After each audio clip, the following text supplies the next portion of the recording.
Muy buenos días, amigos televidentes. Bienvenidos sean todos ustedes a nuestro programa Puntos de Vista de este día. Estoy muy complacida de compartir para todos ustedes una entrevista con el doctor Wilson Gómez Ramírez, quien es el presidente del Instituto Duartiano. Vamos a estar honrando al padre de la patria en esta oportunidad. Los saludo como siempre con la hermosura floral del Jardín Ilusiones, su mejor opción para sus eventos familiares y empresariales. Vamos a comerciales. Volvemos con todos ustedes.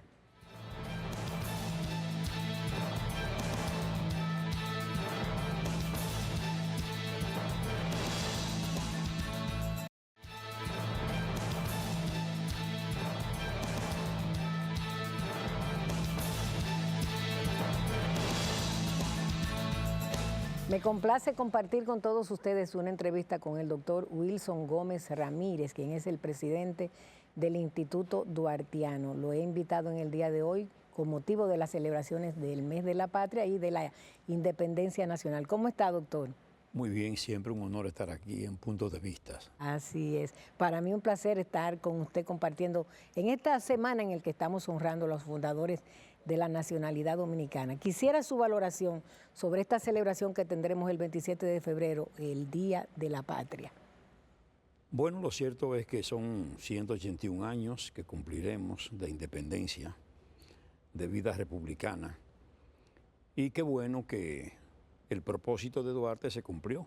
Es decir, Duarte siempre confió en Dios y en su pueblo. Y esa fue la diferencia con los conservadores, con los llamados protectoralistas.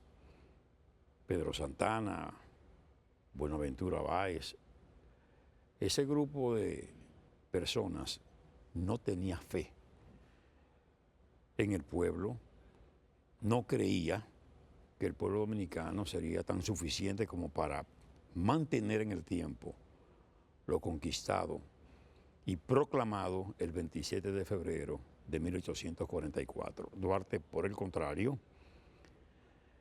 llevó a la conciencia del dominicano la importancia de ser independientes, libres, soberanos. Y entonces hemos vivido en el marco de esa soberanía y a 181 años decimos, bueno, indudablemente que Duarte tuvo razón. Y el pueblo respondió. Fíjese que, aunque Haití fue la primera nación de Latinoamérica en convertirse en Estado, heredó un ejército con técnicas, como el ejército francés, que le enseñó a ellos, y que ellos esas armas y esas técnicas las asumieron.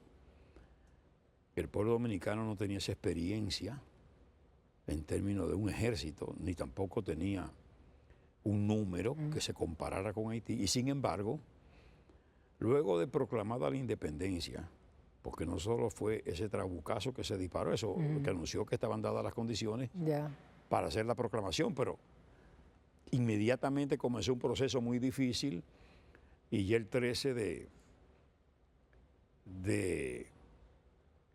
o mejor dicho, a 13 días de proclamada la independencia, se produce una acción armada en lo que es Fuente de Rodeo y 6 días después viene la gran batalla de Azua, el 19 de marzo de ese 1844. 10 días después, viene entonces la batalla del 30 de marzo.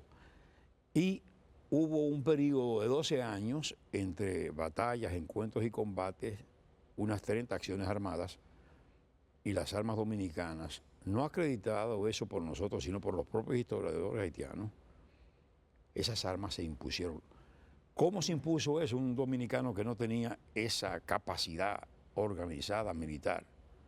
Bueno, Duarte, los trinitarios, alimentaron la mente y el corazón del dominicano, de manera que ese pueblo asumió esa actitud, desarrolló ese coraje, esa valentía, esa determinación, y ese pueblo descalzo, descamisado, con su machete, de labranza, con su mocha, con las armas propias con que se labra la tierra, con palos, con piedra, asumió la defensa patria y fue, de alguna manera, armándose con las propias armas del adversario hasta imponerse de manera definitiva. Y eso es lo que hemos visto a lo largo de la historia de estos 181 años, que todas las veces que se ha conculcado la soberanía, la independencia, la libertad, el pueblo ha sabido salir en defensa de lo conquistado, y esto se ha mantenido a tanto tiempo, y evidentemente que podemos proclamar que la República Dominicana es eterna a partir de esa conciencia, de esa gallardía y de esa actitud del pueblo dominicano.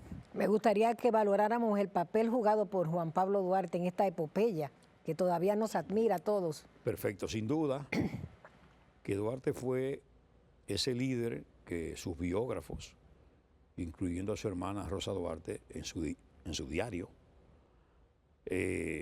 lo describen como una persona con una condición excepcional de liderazgo, no solo por su carisma, sino por su rectitud de conciencia, su organización, la identificación clara de lo que él quería, su capacidad como estratega, y además que era una figura con una personalidad atractiva que lograba impactar en sus seguidores.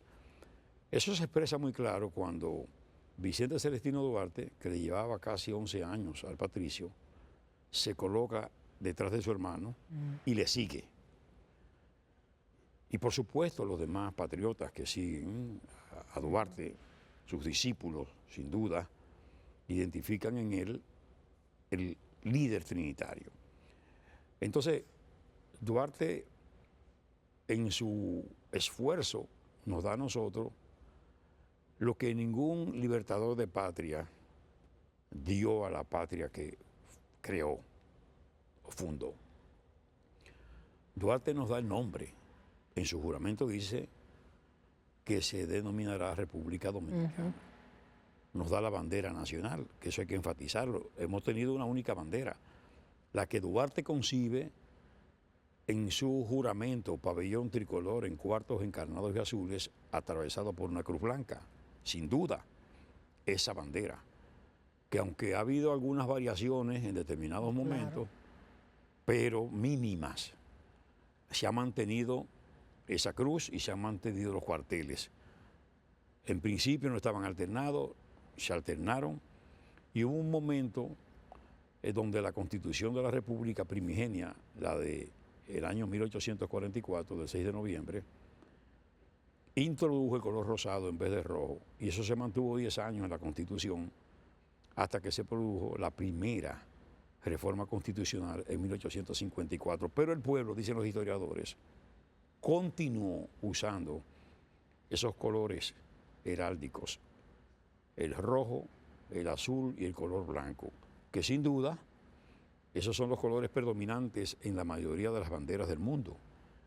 Y por supuesto eso viene de la Revolución Francesa, de la bandera francesa, de la bandera norteamericana y su independencia, de la misma bandera inglesa. Es decir, esas grandes naciones asumieron esos colores con los contenidos originarios desde el punto de vista de lo que es la heráldica.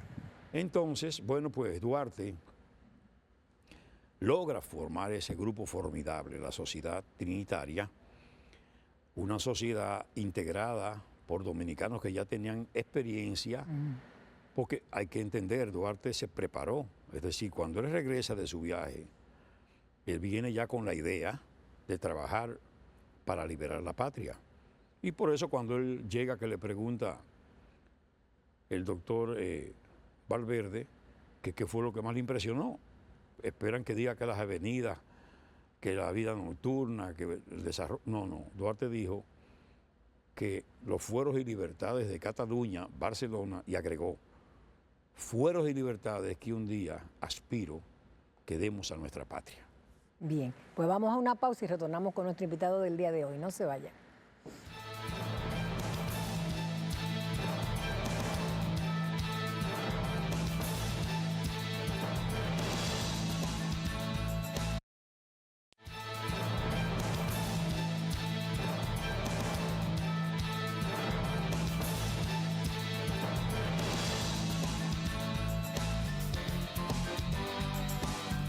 Conversamos en el día de hoy con el presidente del Instituto Duartiano, Wilson Gómez Ramírez.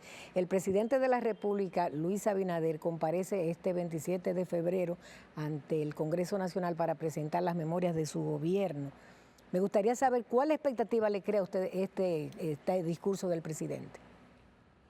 Bueno, a partir de lo que es la rendición de cuentas, uno espera que se produzca esa rendición, es decir, que se ha logrado del 27 de febrero del pasado año a hoy, independientemente de que es un nuevo periodo, que hay que en principio verlo desde el mes de agosto.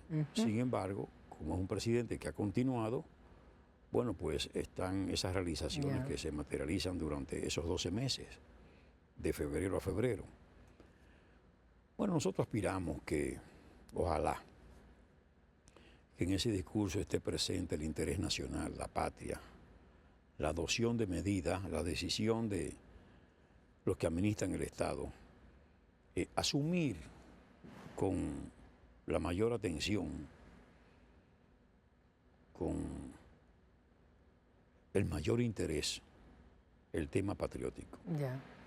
Nosotros tenemos una situación con Haití, que si uno se pone a ver qué ha ocurrido en este año, estos 12 meses, nos damos cuenta que la situación se ha agravado y que el agravamiento de esa situación se constituye en una amenaza cada vez mayor, y yo diría que con señalada inminencia. Las bandas han continuado controlando el territorio. Hay cuestiones que son estratégicas, porque tiene que preocuparnos a nosotros que esos forajidos, que esas bandas destruyan un centro hospitalario. Que era el último que les quedaba, doctor. Es una señal ominosa realmente. Sin duda, es un empuje hacia acá, porque yo voy a decir.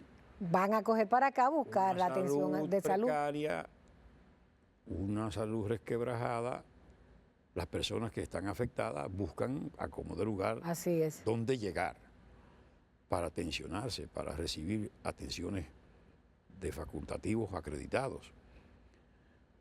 Y hay que entender que también allí ha ocurrido hace tiempo la destrucción de cárceles, y esos delincuentes salieron de esas cárceles. Muchos estarán en Haití, pero otros no hay duda de que han podido pasar la frontera, porque todo el mundo sabe que hay paso, se detiene gente, pero es un porcentaje, pero hay otro porcentaje que logra cruzar, y uno no sabe quiénes son los que cruzan a como de lugar para acá, porque algunos vienen buscando sobrevivir a su situación, otros vienen deliberadamente huyendo a la eventual persecución allá en su país, o procurando estar a salvo, y además otros pueden tener un despropósito más señalado de alguna manera crear situaciones en nuestro territorio. Lo cierto es que ojalá que el presidente de la República advierta que a 15 años de la Constitución de la República, versión 2010, haber establecido una reserva de ley en el artículo 10 que dice que es necesario que se cree una ley, una disposición legal para proteger lo que es la franja terrestre en una extensión superficial determinada con respecto a Haití, para garantizar la soberanía terrestre y además proteger esa zona estratégica, determinando que solo dominicanos y dominicanas, dice la Constitución en esa reserva de ley, puedan ostentar la titularidad de tierra en esa franja que debe ser resguardada, como he dicho, por soberanía terrestre y además por una cuestión de protección, ¿verdad?, de esa zona que es muy importante para nosotros y tiene que ser preservada. Pero además, ojalá, y ahí yo debo decir que vi una buena actitud, disposición del nuevo ministro de Educación, el licenciado Luis Miguel de Camps, que visitó el Instituto Duartiano y ahí nos dijo que tenía interés en lo que concierne al tema de la educación fundamental integral. Entiéndase, la enseñanza de la Constitución en las escuelas como manda, como cuestión obligatoria, la propia Constitución en el artículo 63, numeral 13, y además la enseñanza de la moral y cívica, la enseñanza de los valores patrios, la enseñanza de esos elementos que constituyen valores, es decir, desde la educación vial hasta la educación concerniente a lo que es el medio ambiente. Y ese artículo dice claramente que con esa pretensión se procura, por encima de todo, el garantizar la paz social. Ciertamente, es la moral y cívica y la enseñanza de esos valores que hemos referido. Eso es lo que podría garantizarnos a nosotros una ciudadanía responsable hacia el futuro, que el país vuelva a su redil ético, que el país consiga un ciudadano comprometido con la patria, con el supremo interés de la nación. Nosotros decimos que de la misma forma que se le administra a una criatura una vacuna para protegerlo de enfermedades que pueden atacarle posteriormente, asimismo hay una vacuna social que se llama moral y cívica, que puede llevar al ciudadano a asumir una actitud, como he dicho, de responsabilidad, pero además eso puede ser un freno para el instinto, ¿verdad?, de hacer cosas impropias desde una función pública, actos de corrupción. Eso puede ser un freno para evitar una violencia, ya sea una violencia callejera o sea una violencia intrafamiliar. Usted ve cómo se maneja aquí, la gente asume una actitud de violencia, llega a una esquina, acaba de llegar, usted tiene un rato ahí y se introduce que si usted no tiene el cuidado le choca. Eso es violencia, pero eso es falta de formación, de educación, de compromiso con la ciudadanía y con los demás. Entonces, nosotros estamos muy claros de que eso es importante y ojalá que el presidente de la República asuma el tema y definitivamente nosotros podamos contar, no con esa educación que quieren decir, no, porque se administra de manera, ¿verdad?, singular y muy particular, apelando a la transversalidad. No. La materia tiene que ser administrada de la misma forma que se administra lo que es la lengua española, las matemáticas, las ciencias naturales, de manera que haya pruebas, que se administren pruebas para ver el aprovechamiento, que el estudiante se vea precisado a profundizar en los conocimientos, porque va a ser medido ese conocimiento. Porque si la transversalidad fuera muy buena, pues daríamos la matemática y la lengua española y las ciencias naturales con el mismo método, diría yo. Así que nos parece que el momento es oportuno porque hay que adoptar medidas. No solo estas medidas, estas son medidas, yo diría que preventivas y en cierto modo medidas que van de la mano de otras medidas de fondo. Seguir protegiendo la frontera, seguir controlando el asunto que tiene que ver con la presencia de indocumentados en el territorio y seguir la política de repatriación. Pero además hay que prestar atención a todo porque el momento es muy especial, muy delicado y los mismos empresarios, que hay una parte que entiende que el interés particular debe primar por encima del interés general, no es lo contrario. Aquí hay que mecanizar en algunos casos, en otros casos mejorar los niveles de atractivo para que el dominicano se interese y usar la mano de obra de extranjeros que están aquí, que ya han sido regularizados en medio de procesos cuestionables, pero bueno, están aquí con esos procesos y pueden ser incorporados. No necesariamente tiene que ser una mano de obra, ¿verdad?, que está aquí de manera indocumentada e ilegal. Sí. Se me agota el tiempo, les regalo los minutos finales para que se despida de mis teleaudientes. Al pueblo dominicano, bueno, mantener la fe, la misma fe que sirvió Juan Pablo Duarte, en la seguridad de que siempre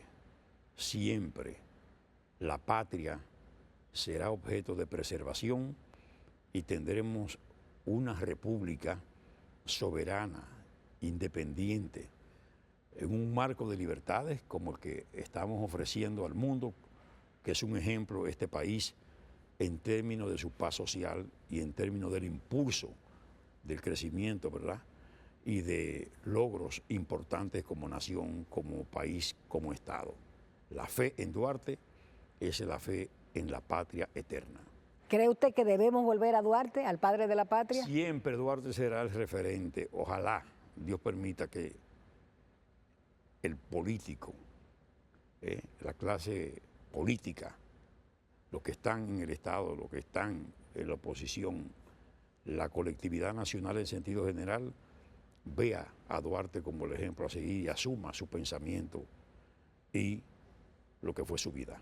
Bien, pues con estas palabras concluimos esta interesantísima participación de Wilson Gómez Ramírez, presidente del Instituto Duartiano, aquí en nuestro programa Punto de Vista. Vamos a comerciales, volvemos con todos ustedes.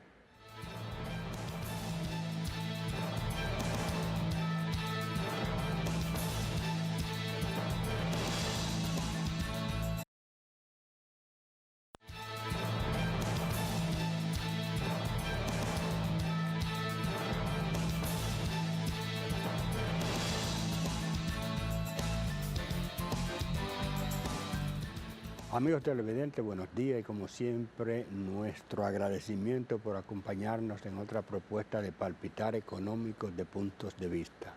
Hoy nos acompaña el sindicalista Jacobo Ramos, quien es presidente de la CNTD y una de las personas que mañana estará en Comité Nacional de Salario, donde se va a tratar el tema salarial, del aumento del salario mínimo. Buenos días, Jacobo. Buenos días, Linares. Muchas gracias por invitarnos de nuevo a Puntos de Vista, a sus órdenes. Vamos a hablar de ese día, el día D, que parece que será mañana y creo que probablemente se... Bueno, hay un buen ambiente para que mañana los empresarios definitivamente lleven una propuesta que no la han llevado. La última vez que estuvimos en el comité, lo que llevaron fue un estudio que supuestamente ellos habían hecho, estableciendo una serie de indicadores que nosotros le dijimos en esa oportunidad que eran más bien para la firma de un pacto por los salarios en la República Dominicana. No obedecía a lo que es la coyuntura y la capacidad que tiene el Comité Nacional de Salarios, que es conocer la tarifa. Entonces, ellos no han llevado una propuesta concreta. Acordamos que este lunes pues lleven ya una propuesta definitiva, de modo que podamos lograr el consenso, porque ya hay una propuesta del sector laboral de un 30% y el presidente también hizo un señalamiento que lo ha acogido el comité como la propuesta gubernamental, o sea, la parte que tiene que ver con el gobierno, y entonces nosotros esperamos que ellos fijen ya su propuesta para decidir cuál será el salario que tendrán los trabajadores del sector no sectorizado de la República Dominicana a partir de la próxima semana. Hay algo operativo, como tú tienes experiencia ya en el Comité Nacional de Salario, que es un órgano tripartito, o sea, está el Estado vía el Ministerio de Trabajo con sus representantes, que hay un director, es el cargo de... Un presidente del comité y más dos personas más que constituyen el equipo del representa al gobierno. Entonces están la parte de los empleadores, que usualmente es a través de Copardón. Copardón, sí. Y está la parte de los trabajadores, que ahí están las tres grandes o cuatro, ¿sí? Las tres grandes centrales sindicales, que son las que tienen la representación. Pero, ¿quiénes institucionalmente tienen potestad, facultad o autorización para hacer propuestas? Ya se sabe que ustedes tienen ya la suya, que es creo, 30%, ¿verdad? Sí, así es. Los empresarios no han dicho, o patronos no han dicho cuál es la suya, se espera que mañana la presenten. Y el Estado tiene, porque ha sido una referencia a lo que ha hecho el presidente de la República, pero en ese triángulo de cosas también sin ninguna duda que se han sentado precedentes en los últimos tiempos, que se han estado conociendo los aumentos de salario, porque el presidente Abinader se ha caracterizado, diferente a otros presidentes que hemos tenido, por involucrarse en el tema de la discusión salarial, para acercar las posiciones. Yo creo que eso está muy bien por el presidente y habla muy bien de su perspectiva de lo que debe ser el salario en la República Dominicana. Y bueno, el salario, los últimos aumentos de salario que hemos tenido en el país, por eso han estado más allá de lo que ha sido la inflación acumulada, gracias a esa intervención que ha tenido el presidente Luis Abinader, que entiende el tema, porque desde el día 1 que se juramentó, llamó a las centrales sindicales y le dijo: yo quiero trabajar con ustedes en el tema del salario real en la República Dominicana, que usted sabe que aquí hay una desproporción, se ha marcado siempre, de más de un 30% del salario mínimo al salario real, que afecta el poder adquisitivo de la canasta básica. Entonces lo que hemos tratado en los últimos años es de que el aumento sea la inflación acumulada y un poco más, para esa brecha que existe real vaya desapareciendo y los salarios sean salarios dignos que los trabajadores y trabajadoras dominicanas puedan lograr. Pero claro, existe una distorsión mayor que yo espero que se corrija en los últimos tiempos y ojalá y ahora nos aboquemos a discutirlo. Nosotros hemos hecho una propuesta de que se elimine el salario diferenciado que tienen las zonas francas y el sector turismo. ¿Por qué? Porque las zonas francas ya no son empresas como eran antes, de ciclo continuo, de mano de obra intensiva. Las zonas francas que tenemos instaladas en el país son zonas francas con muchísima mayor capacidad tecnológica, son especializadas y ya esos trabajadores, esas empresas están en capacidad de asumir el salario del sector privado, no sectorizado, inclusive el sector turismo. No se habla de que llegaron 11 millones de turistas a la República Dominicana y ese sector tiene una fortaleza económica que es una de las fuentes más importantes de aportes que hace a la República Dominicana en materia de empleo, en materia de aportes en divisas. Entonces, divisas son número 1. Exactamente, son número 1. Entonces ya eso señala que es tiempo de que ellos discutan un salario que esté acorde con lo que ha sido la productividad de estas empresas. Entonces, en el Comité Nacional de Salario, yo espero que el lunes, el día de mañana, ellos lleven una propuesta y que, además de eso, si no llevan propuestas, que el comité decida, porque hay que edificar al país, decirle. Somos 3 sectores, el tripartito, pero hay 2 sectores que pueden decidir. Y ya debemos decidir lo que tenemos propuesta. Si ellos no llevan una propuesta, pues debemos tomar una decisión. ¿Y de quién es la facultad, la potestad de eliminar esa? Del propio comité. Del propio comité. El comité establece las tarifas y las elimina también. O sea que en la convocatoria que se va a hacer posterior al conocimiento de esta tarifa que estamos discutiendo ahora, cuando se convoque, ahí el comité puede determinar la eliminación o programar una eliminación de modo que nos acerquemos al salario mínimo del sector privado en esos 2 sectores que son de mano de obra intensa en el país. ¿Y cuál es la diferencia ahora? Por ejemplo, el salario mínimo mayor son como 20, ahora 22. Ahora mismo es 24.400, el salario mínimo mayor. ¿Y en el turismo y la zona franca? En el turismo hay 2 tarifas salariales, una de 16.000 y tantos pesos y otra de 14.000. Entonces, ya usted puede imaginarse, en el sector de la zona franca, el salario anda por alrededor de 16.000 pesos actualmente.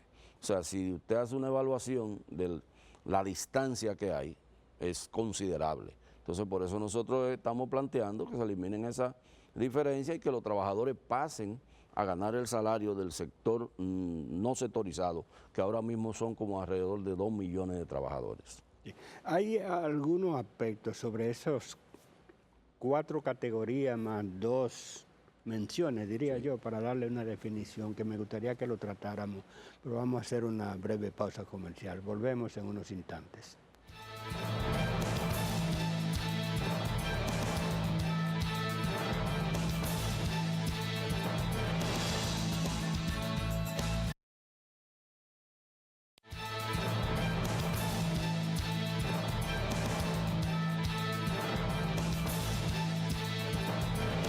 Continuamos la conversación con Jacobo Ramos, presidente de la CNTD. Yo te decía que tratáramos de darle como una explicación y llevarlo a la realidad, el tema de esos 4 niveles de salarios mínimos que hay en el sector privado no sectorizado.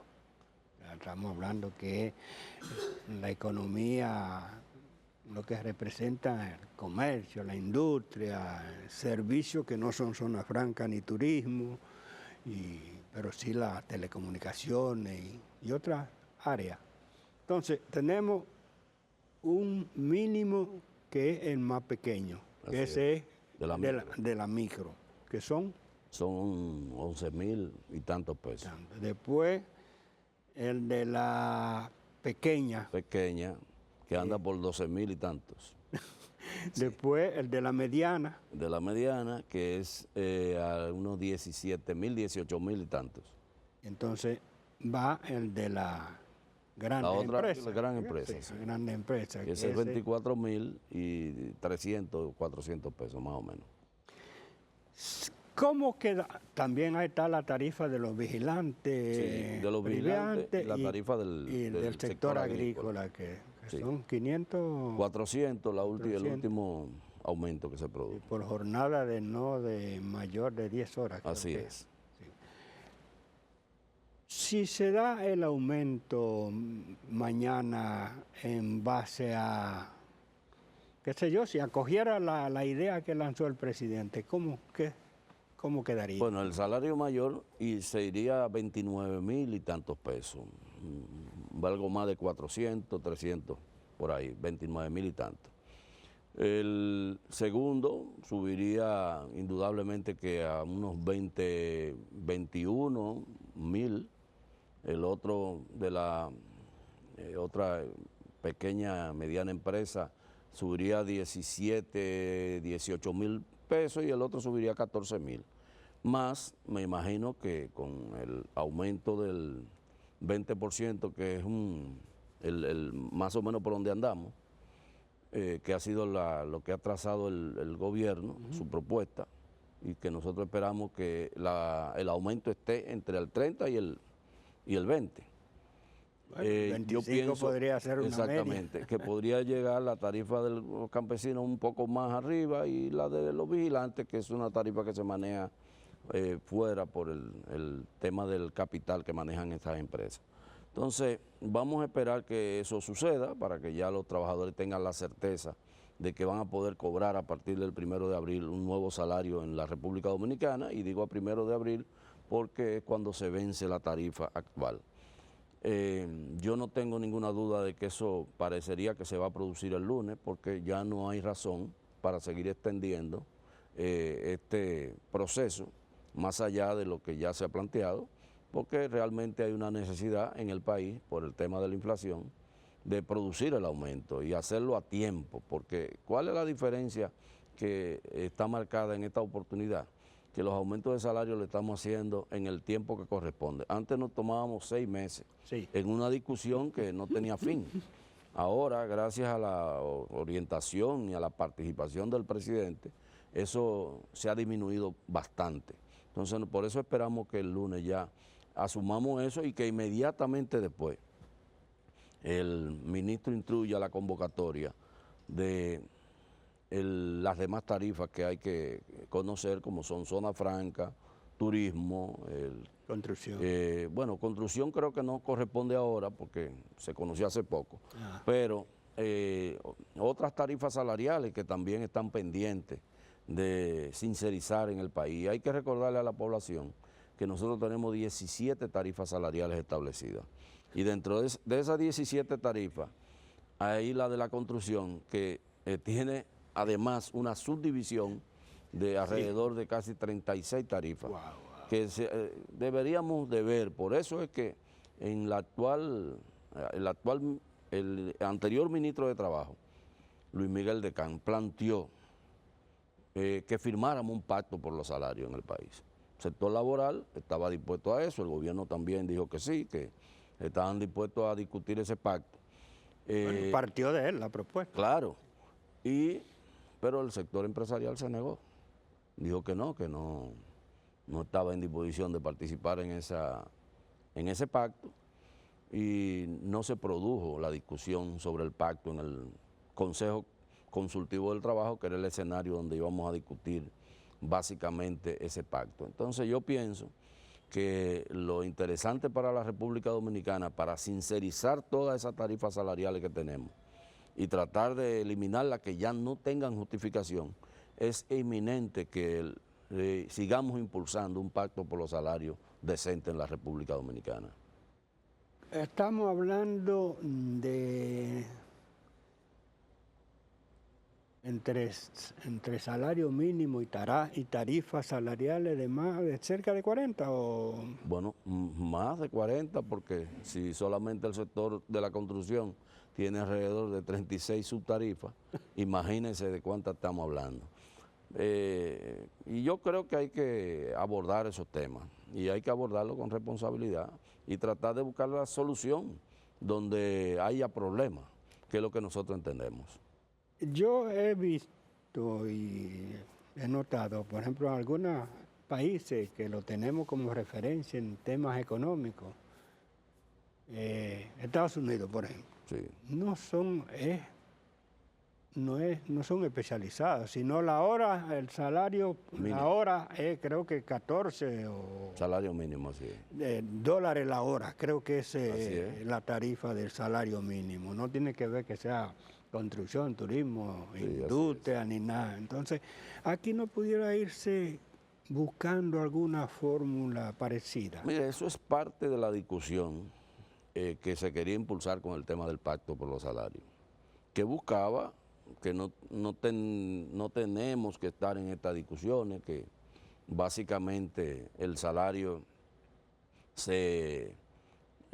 mediante ese pacto, un pacto que hablaba de 5 años, por ejemplo, los salarios se ajustaran de manera automática, de acuerdo a la inflación y en proporción al salario real, que es el objetivo.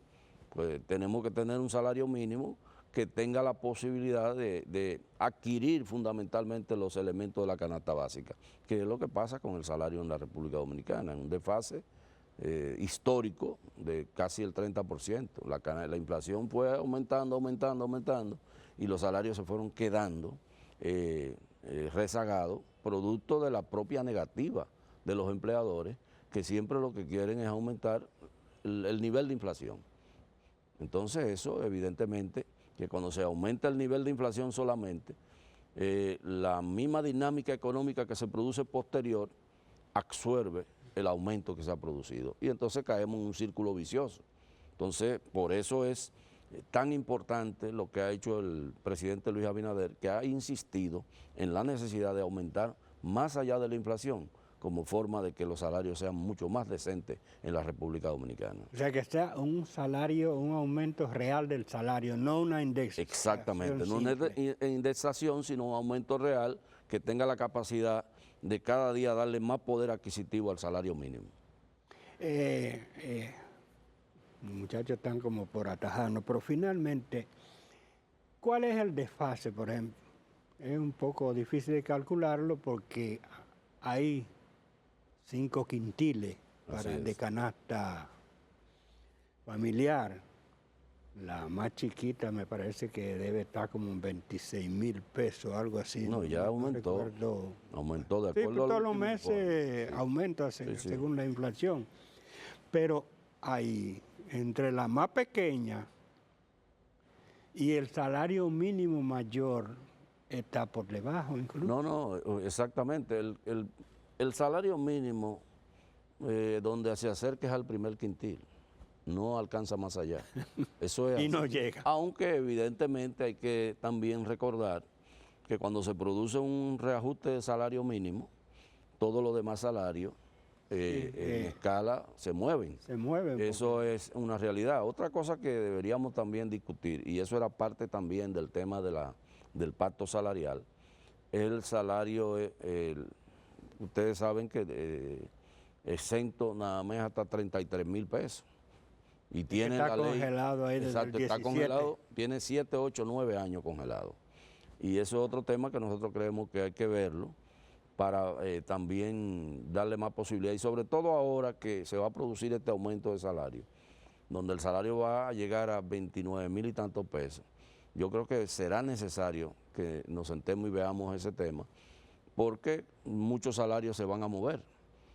Y si se mueven los salarios y entonces luego hay que grabarlo, entonces eso se va a convertir en... Lo poco que le den se lo quitan. Se lo quitan los impuestos, entonces eso va a ser un problema, definitivamente. Pero es que yo no todavía... Bueno, pero tú tienes un doble papel, ya no solo como sindicalista. Claro. Tienes un papel ya en otra instancia. Es que la indexación está establecida en la ley 1192 que creó el Código Tributario en la República Dominicana. Y se estuvo aplicando a partir de enero, que es cuando se da el IPC del año que acaban de finalizar. Sí. Por ejemplo, en este caso del 24. Empezaba cuando se aprobó la ley 253-12 de la reforma del presidente Danilo Medina. En el 2013 se aprobó una dispensa. La llevan en el presupuesto. Sí, en todos los años piden como una dispensa. Así es. Se levantó ligeramente en el 17, o sea, se aplicó ahí. Pero volvió y otra vez y la ha seguido. En este año no hay indexación. No, y ese es un tema que nosotros mismos lo hemos tratado con el propio presidente. Le hemos hecho la observación de que debería de cumplirse con la ley para que se libere, pero siempre del presupuesto lo incluyen, y cuando lo incluyen aprueban el presupuesto, como esto es una ley de presupuesto, es una ley orgánica. Por un año. Exacto, entonces ya ahí mismo queda eliminada el cumplimiento de la ley. Pero nosotros esperamos que eso ahora se va a tener que discutir, porque va a ser automático y va a ser muy gravoso para los trabajadores el despegue que se va a producir cuando el salario llegue a 29,000 y tanto. Tenemos que recordar que son 33, o sea, la diferencia es muy poco. Entonces va a haber muchos salarios que van a entrar en esa categoría y entonces eso va a afectar. Yo espero que el presidente lo considere y que la parte económica del gobierno pues atienda esa demanda que le hemos hecho de cumplimiento de la ley desde hace un tiempo a esta parte. Y por la otra parte decirle que en el caso nuestro ya como legislador, nosotros hemos sometido un proyecto de ley que está ahora en la Oficina de Coordinación Legislativa para eliminar los impuestos a la bonificación que entrega el sector privado y el sector público a los trabajadores, que se lleva, la mitad del dinero se lo llevan en impuestos. Entonces estamos planteando la eliminación de eso como forma de que los trabajadores y trabajadoras del sector público y privado, cuando le den el bono o los bonos, que a veces son varios, puedan hacer algo con ese dinero y no que se lo lleven en impuestos. Jacobo, gracias por aceptar nuestra invitación y espero que mañana haya un acuerdo satisfactorio para las tres partes que se involucran en el Comité Nacional de Salarios. Bueno, eso esperamos. Ojalá y mañana tengamos humo blanco, como dice. Habemos papa.